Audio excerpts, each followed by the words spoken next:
It's no real surprise to anybody that Australia is one of the driest countries. One of the driest continents on the planet. Australia is a dry country and water scarcity is a real issue. And we're a country that suffers from droughts to floods and back again. We're one of the driest continents on the planet.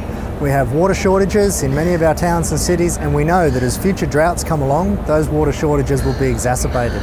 As our populations are growing, we need new solutions, and water recycling really holds great promise for doing that. The big water security issues will be solved by potable reuse, and we don't need to get into the vernacular whether it's direct or indirect. It's about potable reuse. The biggest opportunities are to recycle a much higher percentage of the water that we are recycling, particularly for recreational water uses across our livable cities and our wider regional communities. The challenges are to get the Australian people to face the modern scientific evidence that shows recycling is safe, it's practical, and it delivers real community benefits.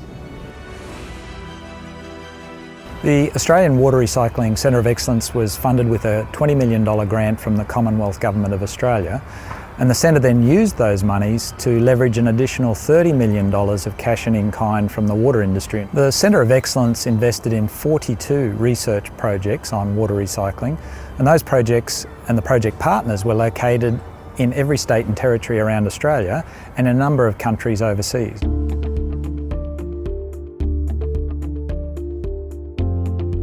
The most surprising fact out of the Cruise project was the extent, the number of recycled plants across Australia.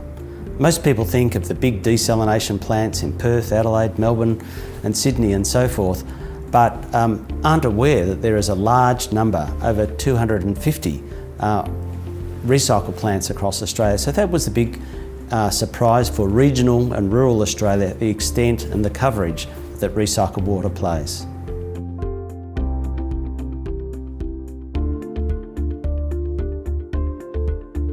We're on the start of a rather long journey in southeast Queensland where we're developing the next 30-year water plan for the region. That's looking at what sort of sources of water we're going to need to ensure that water comes out of a tap in 30 years' time. Certainly recycled water we believe is going to be part of that mix. The Centre's done some fantastic work creating a range of communication collateral that really will help us lift community understanding, lift community awareness and hopefully community acceptance as we work through the next decade and beyond.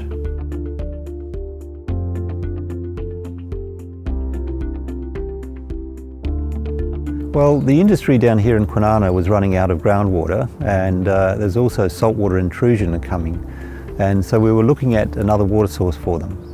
The project outcome was that we were able to find that treated wastewater, which was going past the industry in an ocean outfall line, was able to be diverted into the aquifer, would raise the groundwater levels so that the industry could get more water.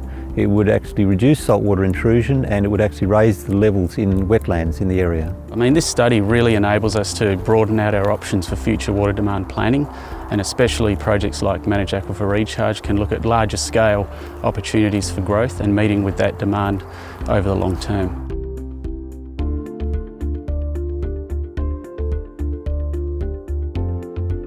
So what we've done is developed a cost-effective fluorescence-based sensor that can detect very small changes in drinking water quality.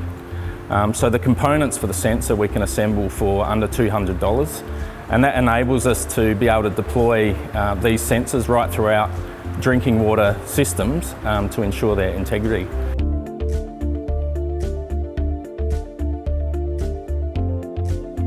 Obviously, Antarctica is a pristine environment, and the Antarctic Division, one of its goals and chief directions is to look after that environment and protect that. So one of the ways we're looking at doing that is by minimising our impact on the Antarctic environment. And obviously water recycling is one way we can do that. It offers a lot of potential for energy savings, as well as obviously reuse of resources down there. What we've demonstrated is the ability to recycle water at a small scale for remote locations. Well, we've received an absolutely tremendous outcome, the most important of which is our advanced water treatment plant, which is going to revolutionise the way we deal with our wastewater in Antarctica.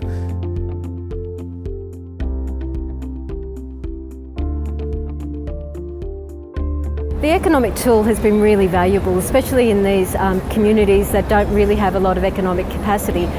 What the tool does is it enables them to very clearly articulate what are the costs and to put that across what are the benefits for their communities, and to be able to do that in a way that won't cost them a lot of money or have to bring in expertise from outside.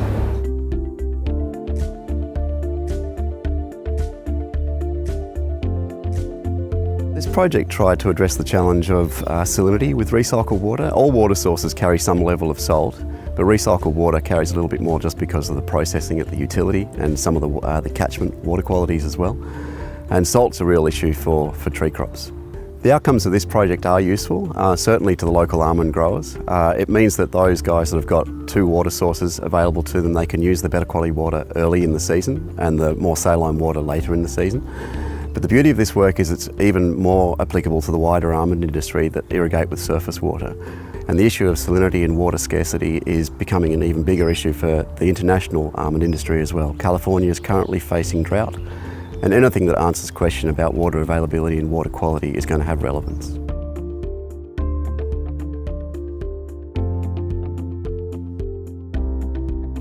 The project was particularly addressing the challenge of actually piloting some ANAMOX type processes, which are quite common overseas, but they haven't been demonstrated at that scale here in Australia. The ASROTI project has been terrific for QUU. It's investigated the use of some unique technologies in wastewater treatment, and as a result we've been able to unlock some operational efficiencies as well as reducing our dependency on chemicals.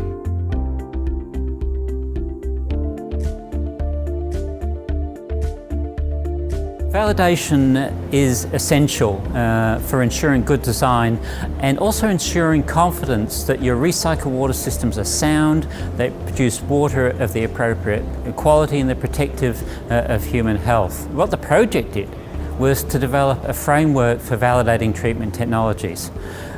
And this was in response to a very strong call from stakeholders, including regulators, but also proponents, water utilities and manufacturers for the need for such a framework that could be used in a practical and scientific manner to validate treatment technologies and to demonstrate that they work. International Water Centre, we're going to provide a home for this research. It's not going to sit on a shelf. We're going to help do the D part of the R&D, and we'll be able to shepherd this not only into the Australian water sector, but indeed into the international water sector as well. The contribution of the Australian Water Recycling Centre of Excellence has made Australia a world leader in terms of knowledge and dissemination of knowledge about water recycling and the ways we can progress. South Africa is now looking to Australia because of the existence of the centre to try to learn from Australian knowledge and to see how well that knowledge fits into the South African context. Commonwealth's investment in the Centre's R&D program means that Australia now has the tools, the products, the frameworks to better meet our drying climate and to address the next drought when it hits Australia.